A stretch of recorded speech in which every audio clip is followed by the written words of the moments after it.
எல்லாத்துக்கும் காரணம் இந்த அம்மு தான். அந்த பொண்ணு என்னங்க பண்ணுனா? அவளை எதுக்கு நீங்க திட்டிட்டே இருக்கீங்க? இந்த விஷயத்தை நீ தலையிடாத அழகே.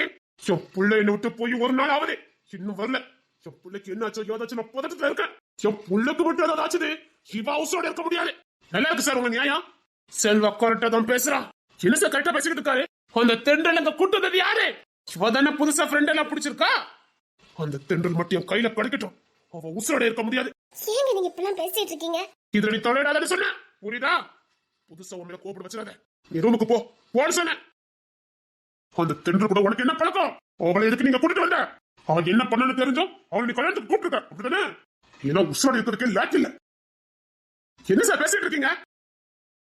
நான் எங்க வீட்டு பொண்ணு பேசிக்கிட்டு இருக்கேன், நீங்க தலையிட வேண்டாம். எங்க ராஜா மட்டும் கிடைக்கல, அந்த தென்றல் உசுரோட இருக்க முடியாது. எங்க தொட்டு பாருங்க பாப்போம். என்ன மீறி அந்த பொண்ணு நீங்க எதுவும் பண்ண முடியாது. அப்படி பண்ணணும்னு நினைச்சாலும் நீங்க யாரும் உசுரோட இருக்க முடியாது. உங்க பிள்ளை என்ன உத்தமர் மாதிரி பேசிக்கிட்டு இருக்கீங்க. முதல்ல வம்பு இழுத்தது உங்க மகன் ராஜா. தென்றல் மேல வீணா பழி சுமத்துறது உங்க மகன் ராஜா. அபாண்டமா திருட்டு பட்டம் கட்டினவன் உங்க ராஜா. அது மட்டும் இல்ல, சொன்னதுக்கே வாய் பூசக்கூடிய ஒரு செயல் அந்த பொண்ணு செஞ்சாலும் வீணா பழி சுமத்துறவன் உங்க ராஜா. உங்க ராஜாவே என்ன தப்பு பண்ணுவாராம், பழி தூக்கி அந்த பொண்ணு மேல சுமத்துவீங்க. நல்லா இருக்கும் உங்க நியாயம். இதான் உங்க அரமணை நியாயமானு கேட்கிறேன். அந்த பொண்ணுகிட்ட என்ன குற்றத்தை நீங்க கண்டுபிடிச்சீங்க? பேசுறா, துணிச்சலா நேர்மையா பேசுறா. குற்றோட நெஞ்சு தானே குறுக்கு இருக்கணும், உங்களுக்கு குறுக்கு இருக்குது. அந்த பொண்ணு நேர்மையா பேசினா உங்களுக்கு எல்லாம் கஷ்டமா இருக்குல்ல? இருக்கும். என்ன தப்பு செஞ்சவங்க நீங்க தானே. நீங்க எதுவும் தேவையில்லாம பேச வேண்டாம்னு நினைக்கிறேன். ஏன்னா இந்த வீட்டு மருமகனை மதிப்பான எடுத்துறது இந்த அரமையோட வழக்கம். பாத்துக்கிடுங்க. நீங்களே முடிவு பண்ணிட்டா முடிவு பண்ணதுதான். அது என்கிட்ட நடக்காது, நடத்தி காட்டுவோம்.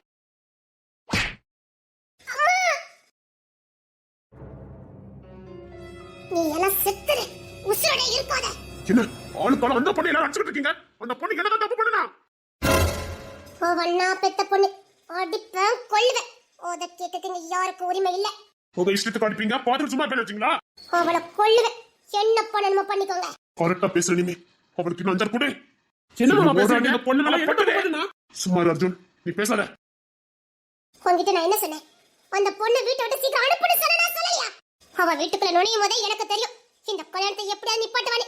நிப்பாட்டதுக்கு நீ தானே வரைச்சிருக்க. இல்லம்மா போய் பேசாத. இவளை எல்லாரும் சேர்ந்து அடிச்சு கொல்லுங்க. இவ பிள்ளையா பெத்ததுக்கு சரி. நீ இந்த கல்யாணத்தை நிப்பாட்டுனா விட்டுவா நினைச்சியா? நடக்கும், கல்யாணம் நடக்கும். ராஜா கூட இல்ல, நாங்க போத்திருக்க மாப்பிள்ள கூட. நிமி, நீ என்ன பேசிக்கிட்டு இருக்க? கரெக்டா தான் பேசுறா. இனி இவ ராஜா கூட வாழறதுக்கு தகுதியே இல்லாதவா. ஏன் ஒரு பொண்ணுக்கு இவ்வளவு அநியாயம் பண்ணிக்கிட்டு இருக்கீங்க? அவளை எப்படி வாழ வைக்கணும்னு எங்களுக்கு தெரியும். ஆனா இனி ஒரு காலம் ராஜா கூட சேர்ந்து வாழக்கூடாது. நாங்க போத்திருக்க மாப்பிள்ள கூட தான் உனக்கு கல்யாணம். ராஜா வீட்டுக்கு வந்த உடனே உனக்கு கல்யாணம். ராஜா இனி ஒரு காலம் உனக்கு கட்டிக்க மாட்டான். மாமா நீங்க எல்லாரும் தப்பு பண்றீங்க மாமா. போய மூட அர்ஜுன். எல்லாரும் உண்மையிலே தப்பு தான் பண்றீங்க. ஏன் அந்த பொண்ணை எல்லாரும் இப்படி சித்திரவதைப்படுத்துறீங்க? அம்மா நீ வா அம்மா. இவங்க யார்கிட்ட நீ பேச வேண்டாம், வா. அவ வீட்டுக்குள்ள வரக்கூடாது. அவளுக்கு கல்யாணம் பண்ணி வைக்கிறோம், அப்படியே போய் தொலைட்டும். ஆனா இனி ஒரு காலமும் இவ செல்வாக்கு மூலமாக ஆக முடியாது. அது ராஜா சொல்லிட்டு நீங்க என்ன சொல்லிட்டு இருக்கீங்க? என் புள்ள நான் சொல்றதான் செய்வான். இன்னும் 1 மணி நேரத்துல ராஜா இங்க வருவான். ராஜாக்கும் அம்முக்கும் கல்யாணம் பண்ணி வைப்பீங்களா? நீங்க சொன்ன டயத்துல ராஜா வந்தா ராஜாவுக்கும் அம்முக்கும் கல்யாணம் நடக்கும். நீங்க சொன்ன டயத்துல இருந்து 5 நிமிஷம் லேட் ஆனாலும் இவளுக்கு நாங்க போத்திருக்கோம் மாப்பிள்ள கூட தான் கல்யாணம். ராஜாவோட வாரே அம்முக்கும் ராஜாவுக்கும் கல்யாணம் ஏற்பாடு பண்ணுங்க. நீங்க ராஜாவோட வாங்க, கல்யாணம் ஏற்பாடு நாங்க பண்றோம். அதே மாதிரி நாங்க சொன்ன கண்டிஷன் நீங்க பின்வாங்க முடியாது. அம்முக்கும் ராஜாவுக்கும் கல்யாணம் நடக்குமா? தாராளமா நடக்கும். நீங்க என் பொண்ணை கல்யாணம் பண்ணிக்கிட்டா 1 மணி நேரத்துல ராஜா இங்க வரணும். அடுத்த 1/2 மணி நேரத்துக்குள்ள இந்த அம்முக்கும் ராஜாவுக்கும் கல்யாணம் நடக்கும். அதுக்கு முன்னாடி உங்களுக்கும் என் மகா பேபிமாக்கும் நிச்சயதார்த்தம் நடந்தே ஆகணும். சரி, நான் வர வரைக்கும் அம்மு மேல ஒரு அடிப்பட்டாலும் சரி, ராஜாவை நீங்க உசுரோட பார்க்க முடியாது. என்ன பேசுறீங்கன்னு தெரிஞ்சு பேசுறீங்களா என்ன? எவ்வளவு துணிச்சல் உனக்கு? நான் சொல்றத செய்யறவன், நான் சொல்றத செய்யறவன். நான் வர்றதுக்குள்ள அம்மு மேல ஒரு அடிப்பட்டாலும் சரி, ராஜாவை நீங்க உசுரோட பார்க்க முடியாது. நான் எந்த எல்லைக்கும் போவேன். அப்படி இவ மேல உங்களுக்கு என்ன அவ்வளவு அக்கறை? பொண்ணு அசிங்கப்படுத்துனீங்க, பொம்பளைன்னு பார்க்க மாட்டேன். பொண்ணு அறிஞ்சிருவேன். நான் சொல்றத செய்யறவன் ஜாக்கிரதை. அம்மு மேல ஒரு அடிப்பட்டாலும் சரி, இங்க யாரும் உசுரோட இருக்க முடியாது.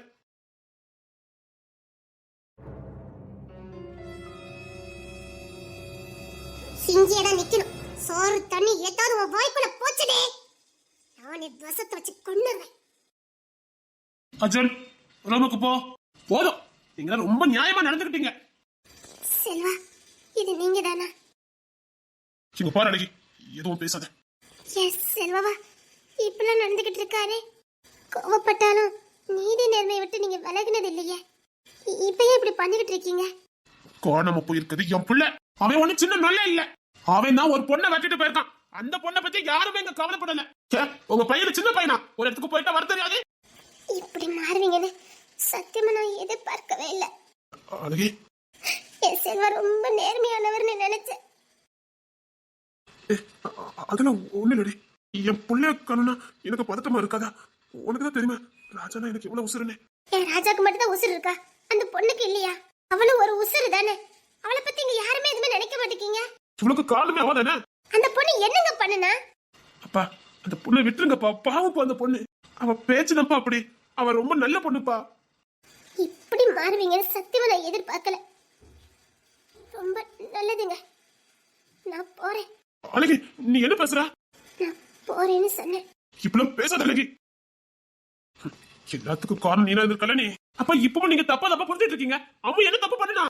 இவதானே அந்த தென்றல் இங்க வர வச்சது. அப்ப தென்றலுக்கு ஏன் கூட தப்பா நின்னுட்டு இருந்தா? அவ ஒன்னும் ராஜானே கல்யாணத்தையும் அம்மு கல்யாணம் நிப்பாட்டதுக்கு வரவே இல்ல. அவ சந்தோஷமா தான் கல்யாணத்தை வேடிக்கை பார்த்துட்டு நின்னா. அந்த நேரமே ராஜானே அம்மு கழுத்து தாலி கட்டி இருந்தா அவ வாழ்த்துட்டு அவ பாட்டுல போயிருப்பா. அவ கல்யாணத்தை நிப்பாட்டதுக்கு வரலப்பா. எப்போ நீங்க அன்பு சாருக்கும் நம்ம தங்கச்சிக்கும் நிச்சயதார்த்தம் சொன்னீங்களா, அப்பதான் அவ கோபப்பட்டா. அவ ஏன்டா கோபப்படணும்? நாம எடுக்கிற முடிவுக்கு அவ யாருன்னு தடை போடுறது?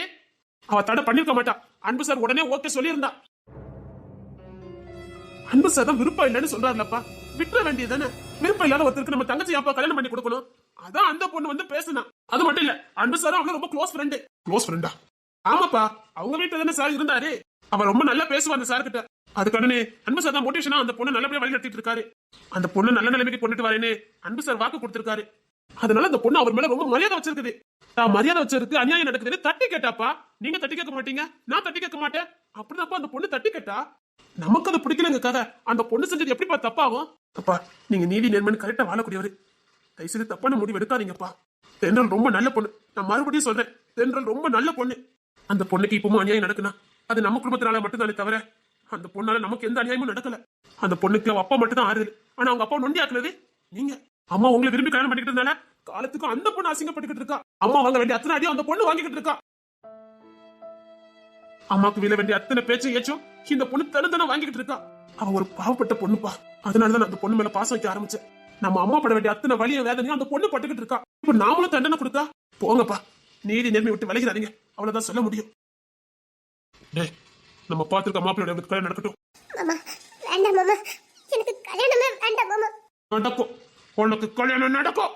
ராஜா வந்து நான் முடிவு பண்ணுவான்.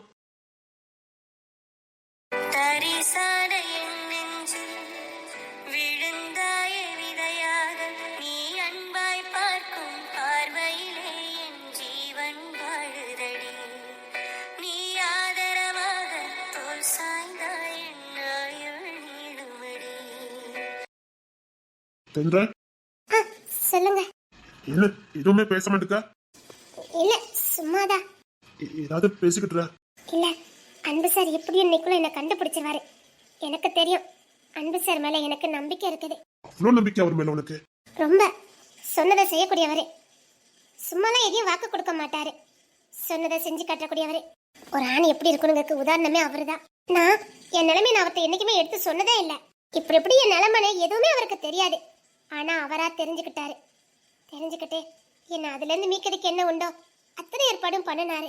நான் இன்னும் 1 வருஷம் தான், இந்த டிகிரி முடிச்ச உடனே அன்பு சார் கிட்ட போயிருவேன். என்ன சொல்ற? எதையுமே தப்பான கண்ணடத்துல பாக்காதீங்க. அவரு என்ன போலீஸ் ட்ரைனிங்ல சேர்த்து விடுறேன்னு சொல்லியிருக்காரு. ஓ அப்படியா? அப்படி இல்லாட்டாலுமே ஏதாவது மேற்படிப்புக்கு ஏதாவது ஏற்பாடு பண்ணி கொடுக்கேன்னு சொல்லியிருக்காரு. என் பிறந்த காலம் தான் இருட்டாய் போச்சுது, என் எதிர்காலமாவது பிரகாசமா இருக்கணும்ல. இன்னுமா இந்த மனுஷங்களை நீ நம்புற? அன்பு சாரை நம்புவேன், நான் நிச்சயமா அன்பு சாரை நம்புவேன். அவர் ஒன்றும் சராசரி மனுஷன்லாம் கிடையாது. பிரச்சனை வரும்னு தெரிஞ்சு துணிஞ்சு சில காரியங்களை செய்வாரு. அவர் மனசாட்சிக்கு பயப்படக்கூடியவர், வேற எந்த மனுஷனுக்கும் பயப்பட மாட்டாரு. இப்ப பாருங்களேன், எப்படியும் விடியதுக்குள்ள நம்மள கண்டுபிடிச்சிருவாரு. அவ்வளவு நம்புற? நம்புறேன், என் அன்பு சாரை நான் நம்புறேன். பார்க்கலாம். சரி, எனக்கு தூக்கம் வருது, நான் தூங்க போறேன். தூங்க போறீங்களா? நான் தூங்க போறேன், நீ ஏன் பதறத? இது எனக்கு தானே பயம். ஆமா, உங்க வீட்ல உங்க கூட யார் தூங்குவா? ஏன் அப்படி கேக்குற? சொல்லுங்களே. ஃபர்ஸ்ட் எங்க அம்மா அப்பா கூட தான் தூங்குவேன். அதுக்கப்புறம் எங்க அப்பாவை என்ன அடிச்சு வெளியில பத்திட்டாரு. ஏன் சிரிக்க? இல்ல, எவ்வளவு வயசு வரைக்கும் உங்க அம்மா அப்பா கூட படுத்தீங்க?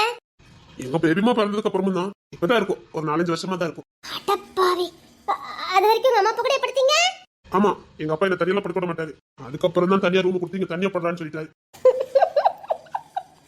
அம்மா, உங்க அப்பா பொத்தி பொத்தி பாதுகாத்திருக்காருன்னு நல்லா தெரியுது. ஆமா, ஆனா எதுக்கு என்ன தனியா படுக்க விட்டாருன்னு எனக்கு தெரியாது. இப்படி படுத்தா யார் தான் பக்கத்துல படுக்க விடுவா? என்ன சொல்ற? மனுஷன் உங்ககிட்ட யாராவது படுப்பாங்களா?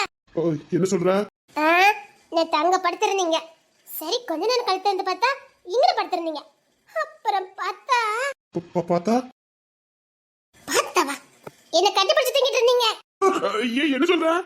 நானும் எப்படி எதிர்த்து தூரல போயிடலான்னு பார்த்து அங்க தள்ளி போய் படுத்தேன். கொஞ்ச நேரம் ஆவல அங்க வந்து படுத்திருக்கீங்க. சரி அங்க இருந்து எந்திரிச்சு இங்க வந்து படுத்தா இங்க வந்து படுத்திருக்கீங்க. ஒரு மனுஷன் உருண்டு உருண்டு படுக்கலாம், இப்படி உருண்டு உருண்டு படுக்க கூடாது. சாரி, அது அப்படி பழகிட்டு. உங்க ரூம்ல கட்டில படுக்கும்போது படுத்த இடத்துல படுத்திருப்பீங்களா இல்ல எப்படி? அதுக்கு தான் எங்க அப்பா 2 சைடும் ஆங்கர் மாதிரி ஒண்ணு கொடுத்திருக்காரு. ஐயோ, உண்மையிலே இது நீ வச்ச குழந்தைதான். நேத்து அப்படி படுக்கும்போது எதுவும் பண்ணலையே. கொன்ன போட்டுற, ஏதோ ஆவல. நீங்க அப்படி இருந்தா படுத்துக்க நானும் அப்படி இருப்பேன். சுதாரிச்சுக்கிட்டேன். சரி, நான் தூங்கல, நீ என்ன தூங்கு. வேண்டப்பா, நீங்க தூங்குங்க, நான் முழிச்சே இருக்கேன். நீங்க முழிச்சிருக்கும் போது நான் தூங்குறேன். அவ்வளவு பயமா? பாதுகாத்துக்கிறேன், என்ன எதை நம்ப முடியும்? சரி, எனக்கு ரொம்ப தூக்கம் வருது, நான் தூங்குறேன். சரி.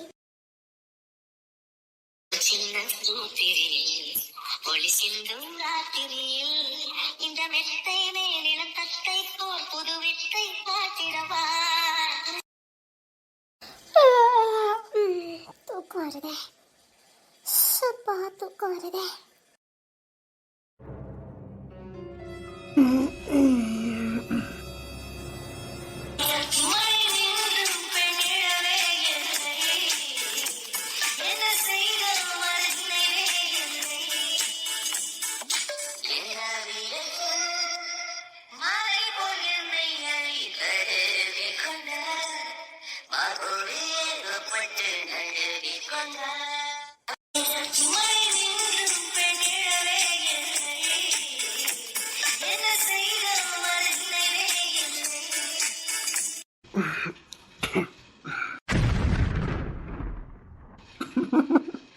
இன்னமும் நான் தான் உருண்டு படுப்பேன்னு சொன்னேன், இப்படி பிடிச்சிட்டு படுத்திருக்கா.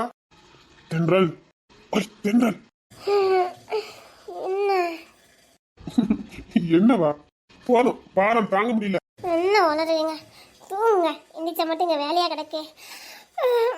தூங்க விடுங்க. தூங்குறது பிரச்சனை இல்ல, அது மத்தவங்களுக்கு டிஸ்டர்பன்ஸ் இல்லாம தூங்கினா நல்லா இருக்கும். என்ன சொல்றீங்க? அதான் சொன்னேன், உன் வெயிட் எனக்கு தாங்கிக்க முடியல. என்ன எந்திரிக்கதான் உத்தேசம் இல்லையா?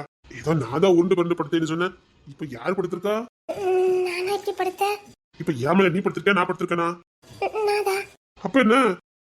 அதான் எப்படி வந்த? அதான் எனக்கும் தெரியல. அப்பா முடியல, எந்திமா. முத நீங்க என்ன விடுங்க. நான் விடணுமா? நான் என்ன பண்ணிருக்கேன்? உங்க கைய பாருங்க, நீங்க விட்டாதான் நான் எந்திக்க முடியும். அத நீ சொல்லாதமா, என் கழுத்துல இருந்து நீ முத கையை எடு.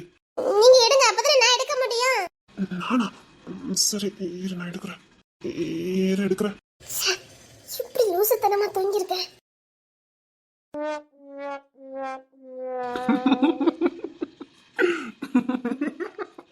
எதுக்கு இப்ப நீங்க சிரிச்சுக்கிட்டே இருக்கீங்க?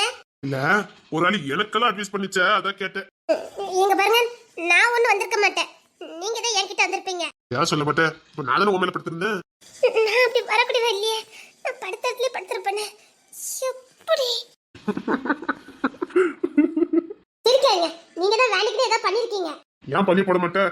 நானே அசந்து தூங்கிட்டு இருந்தேன், முழிச்சு பார்த்து நானே சாக்காயிட்டேன். அதை விட இந்த அம்மையார் எனக்கு பண்ண அட்வைஸ் நினைச்சா எனக்கு சிரிப்பா வந்தது. வரும்ல, நான் என்ன இப்படி படுத்திருக்கேன்? ஏதாவது வாய்ப்பு இல்ல. இப்ப எதுக்கு சிரிக்கீங்க? நான் எதுக்கு சிரிச்சேன்னு உனக்கு தெரியாது? ஆமா ஆமா, நான் முரட்டு பையலா? பண்ணதெல்லாம் நீ நாம இருக்கு போயிலா. சரி சரி, அந்த டாபிக்க மறந்துடணும். நானும் மறந்துட்டேன். அதையும் சிரிச்சுக்கிட்டே சொல்றீங்க. சிரிக்காம மறந்துட்டேன்னு சொல்லுங்க. அதை மறந்துடணும். அது ஏதோ தூக்கத்துல நடந்தது. ஆமாமா, தூக்கத்துல தான். அப்பா, இந்த கோவக்காரருக்கு சிரிக்கலாம் தெரியுமாக்கும்? ஆமால, நான் சிரிக்கிறேன்ல. நான் சிரிக்கிறேன்ல. ஆமா, நல்லாவே சிரிச்சீங்க. சிரிச்சேன். சரி, கொஞ்சம் மிச்ச பிரெட் இருக்கு, சாப்பிடுங்க. நீயும் சாப்பிடு. பாருங்க, இன்னைக்கு எப்படி நம்மள கண்டுபிடிச்சிருவாங்க. நீங்க சாப்பிடுங்க. அதான் இன்னைக்கு என்ன கண்டுபிடிச்சிருவாங்கல்ல, நீ சாப்பிடு. வேண்டாம். ஏன்? கண்டுபிடிச்சா உங்க வீட்டுல சந்தோஷப்படுவாங்க. ஏன் நிலைமை? கலங்கும் போது சேரு, அது தெளியும் போது நீரு, கடவுள் போட்ட கோடு அதை திருத்த போவதாரு, வெந்த புண்ணும் ஆறிடுமா, வேதனைதான் தீர்ந்திடுமா.